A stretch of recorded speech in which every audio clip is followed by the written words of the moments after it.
quisiera presentar ahora al doctor Humberto Castillo. El doctor Castillo es el director general del Instituto Nacional de Salud Mental Honorio Delgado, Hideo Noguchi. Y el doctor Castillo expondrá sobre horizontes epistemológicos de la psiquiatría, objetivando la subjetividad.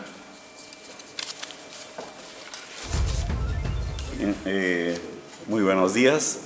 Muchas gracias realmente por la oportunidad de compartir estas reflexiones.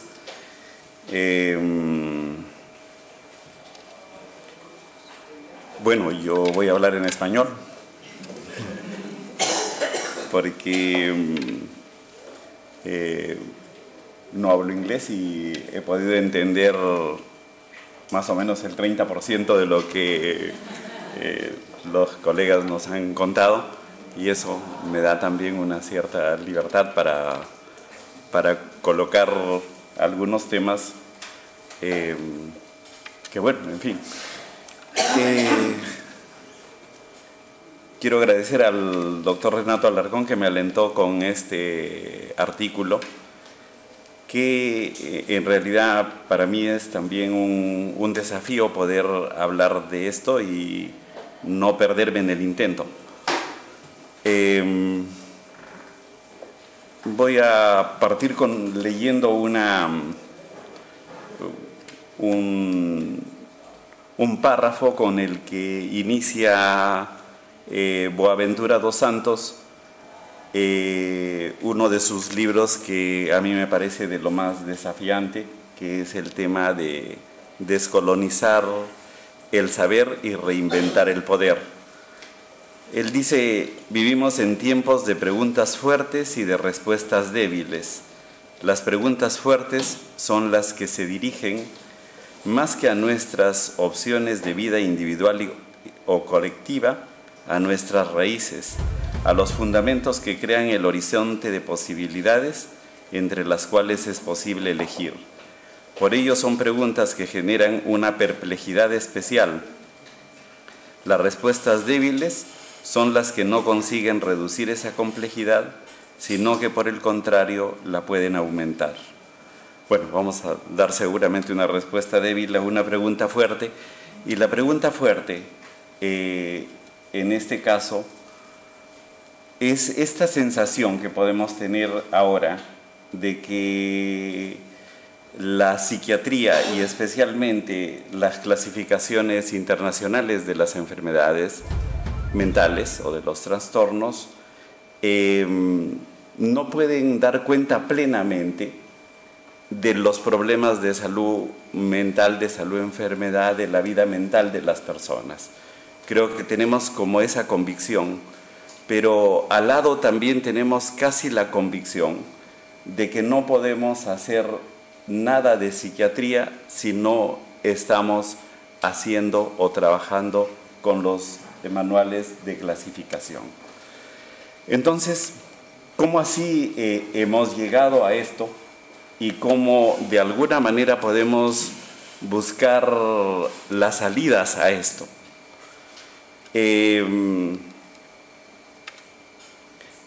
Entonces yo voy a ir leyendo algunas cosas que he escrito para esta presentación, de tal manera que no me pierda. Desde su origen, la psiquiatría como una especialidad médica se ha esforzado por objetivar la subjetividad y así, en la dureza de su objeto, construir y reclamar una cierta objetividad al lado de las otras ramas de la medicina.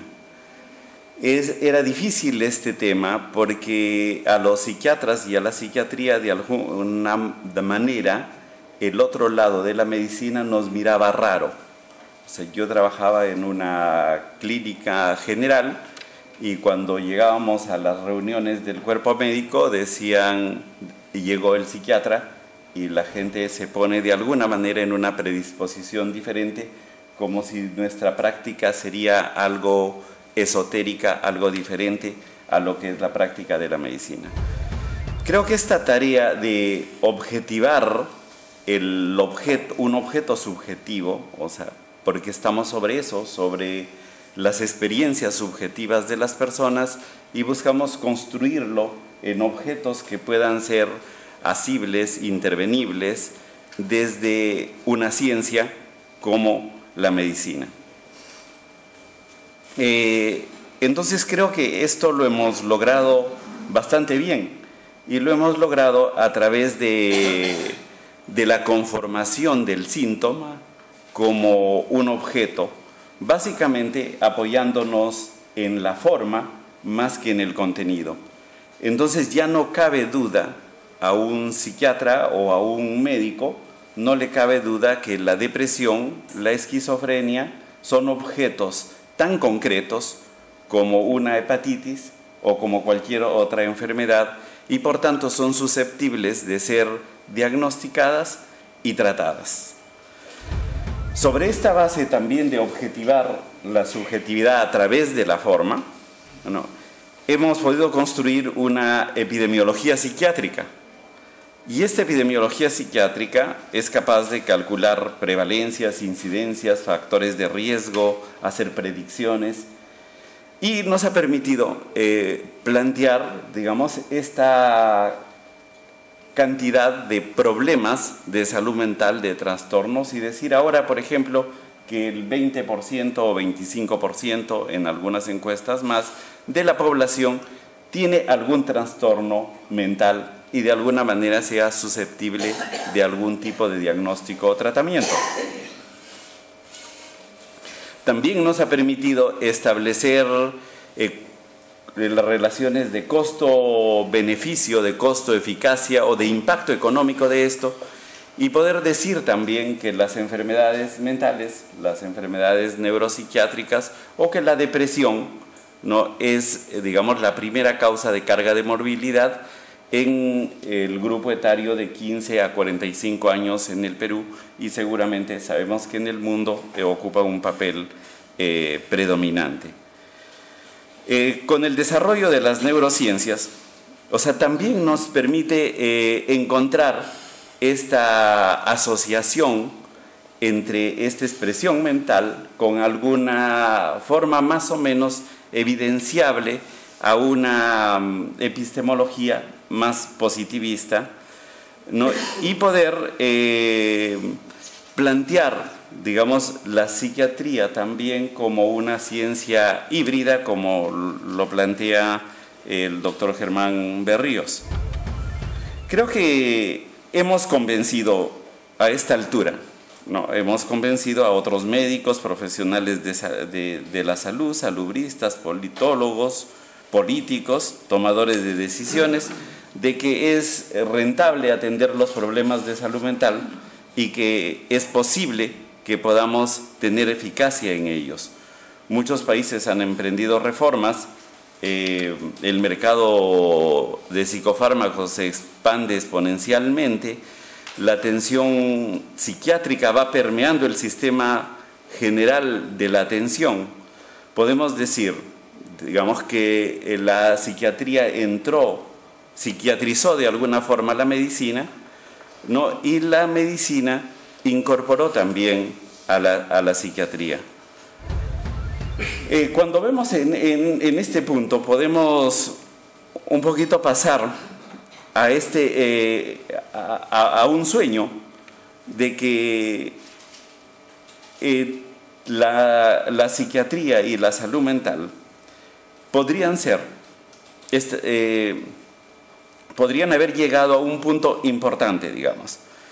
Si el estigma de la salud, de la enfermedad y de la atención de la salud mental se está resquebrajando, si la cuarta parte de la población asumiera que tiene una enfermedad mental y buscara atención, si a todos estos malestares los pudiéramos encuadrar en un diagnóstico, si a todos ellos podríamos darle algún tratamiento o intervención, si los ministros de Economía, los ministros de Salud, las aseguradoras, consideraran que la salud mental es primero, si el sueño de la psiquiatrización, de la medicalización de la psiquiatría y la psiquiatrización de la medicina y la objetivación de la salud mental se harían realidad y tendríamos la psiquiatría y la salud mental global en su mayor momento. O sea, podemos formularnos la pregunta si realmente tendríamos más salud mental. No. Si tal vez tendríamos menos sufrimiento emocional, si tal vez tendríamos menos violencia, si tal vez tendríamos más seguridad social, ¿no? Si realmente esa cuarta parte de la población habría conseguido una salud mental que esperaba, probablemente muchos sí estarían mejor, pero también muchas personas que podrían estar, sí, libres de síntomas, ¿no? Sin embargo, un niño, el cual de repente no le presta atención a la profesora, porque tal vez la profesora no logra motivarlo, si un adolescente se enoja con los padres o no se encamina en las sendas del desarrollo del éxito, si una persona experimenta frustración, y así muchas otras cosas de la vida cotidiana estarían buscando resolverse en este sistema de salud mental. No, cualquier forma de relación de poder también podría convertirse en una demanda de salud mental. O sea, las expresiones de la inequidad, las expresiones del conflicto, ¿no? Y todas estas formas que producen de alguna manera algunas desadaptaciones y disfuncionalidades también serían de alguna forma presuntos enfermos mentales y tendrían que pasar por este sistema de salud mental. Entonces, aún si hiciéramos una hipótesis de éxito de la globalización de la salud mental, creo que la situación de la salud mental seguiría siendo crítica y también tendría como un alto riesgo. Por eso es necesario sospechar y prestarle atención tal vez a estos lados ocultos, o sea, de la salud mental, de la homogeneización y de la globalización de la psiquiatría. Entonces creo que es importante también reconocer que la psiquiatría está haciendo una crítica de sí misma, y hay una crítica profunda de sí misma, está cuestionándose a sí misma, pero creo que es importante también ver una crítica de la psiquiatría desde fuera. Y verlo, una crítica de la psiquiatría, también implica de alguna forma una crítica de la medicina, una crítica de las propias ciencias. Y acá un poquito que volvemos a apoyarnos en esta perspectiva de Boaventura dos Santos, ¿no? Cuando plantea una crítica desde las epistemologías del sur. O sea, él plantea de alguna manera que viene habiendo una especie de epistemicidio, es decir, que de alguna forma no hay una colonización, una neocolonización, no, del pensamiento, de las formas alternativas de pensar las ciencias y en particular de las ciencias como las ciencias que soportan la psiquiatría. Entonces, verlo desde fuera y desde estas epistemologías del sur, ¿no? Creo que es una aventura importante de hacer y tal vez un compromiso de hacerlo. Y creo que es importante mirar desde ahí, de repente, a la parte más íntima de la psiquiatría y de la salud mental, que es este acto de encuentro entre el psiquiatra y el paciente, entre la gente de la salud mental y esta persona que consulta o esta comunidad a la cual se acerca. Y desde ahí un poco explorar sus fundamentos y también sus quiebres, sus aperturas. En un encuentro entre el psiquiatra y el paciente hay algunos supuestos que lo estamos dando por válidos, ¿no? Suponemos que hay un sujeto, que el sujeto psiquiatra, el sujeto agente de salud mental, es el sujeto cognoscente y el sujeto paciente o consultante es el sujeto cognoscible, y que se va a dar esta relación de que uno conoce y el otro se deja conocer o es susceptible de ser conocido. Suponemos que el sujeto cognoscible, que el paciente, tiene la capacidad de poner de manifiesto a través de su discurso o de sus conductas la esencia de su problema, y que el psiquiatra o el agente de salud mental tiene la capacidad de reflejar en su mente la esencia del problema del otro, ¿no? Y que puede poner de costado sus propias formaciones mentales que aparecerían como interfiriendo en esta relación, que sería una relación básicamente de una cognición limpia. Los conceptos y otras construcciones de las que está armado el psiquiatra no podrían, tendrían mayor capacidad de contener, de explicar y de predecir el curso de las vivencias problemáticas del otro. O sea, eso es lo que suponemos, y de este modo el sujeto cognoscente, el psiquiatra, el agente, estaría dándole un aporte a la vida, a la calidad de vida del otro. Y obviamente el sujeto paciente también de alguna forma va a recompensar este valor que otorga el psiquiatra o el agente en este proceso.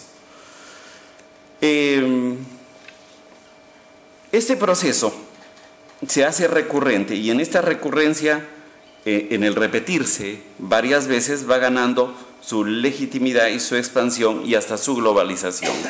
No, eso, al darse este círculo en el que de alguna manera hay un aporte en la vida del otro, en el que le reduces el sufrimiento del otro, entonces se va haciendo legítimo y se va haciendo incuestionable de alguna manera este modelo. Sin embargo, habría algunas cuestiones en este acto que convendrían revisarlas. Y en estas cuestiones quizás queremos un poquito poner el énfasis y la crítica, digamos justamente desde algunos pensadores del sur, ¿no? Y encontrar, por ejemplo, cómo va apareciendo esta ilusión de objetividad, y que en esta pretendida objetividad que justificamos la acción psiquiátrica es en realidad una ilusión.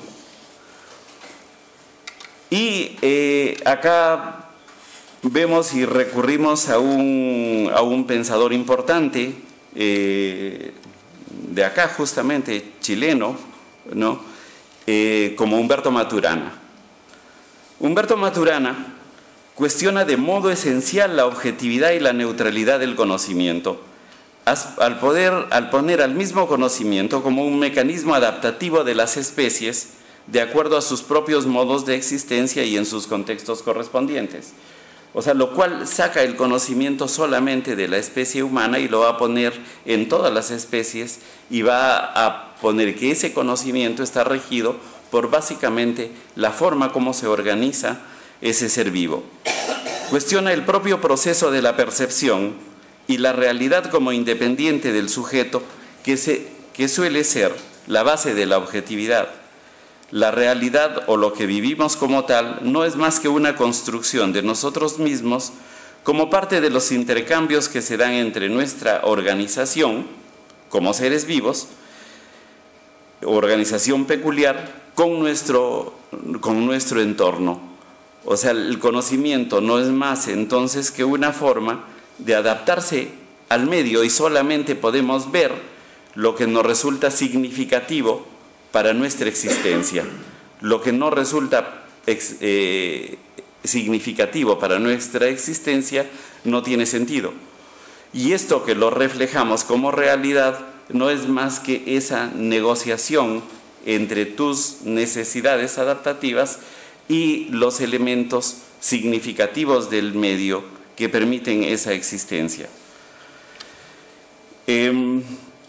Este cuestionamiento de la propia percepción como la base del conocimiento hace que pone, digamos, la objetividad como una cuestión bastante relativa, ¿no? Asimismo, Maturana, al reflexionar sobre el funcionamiento de los seres vivos, encuentra que la propia materialidad de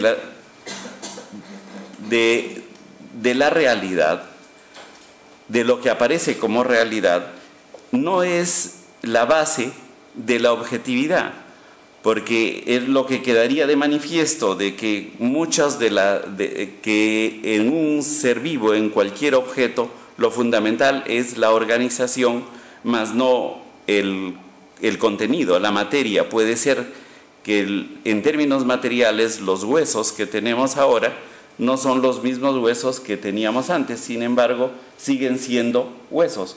Por tanto, la esencia no está en esta materia empíricamente demostrable, sino está en la forma como se organiza. El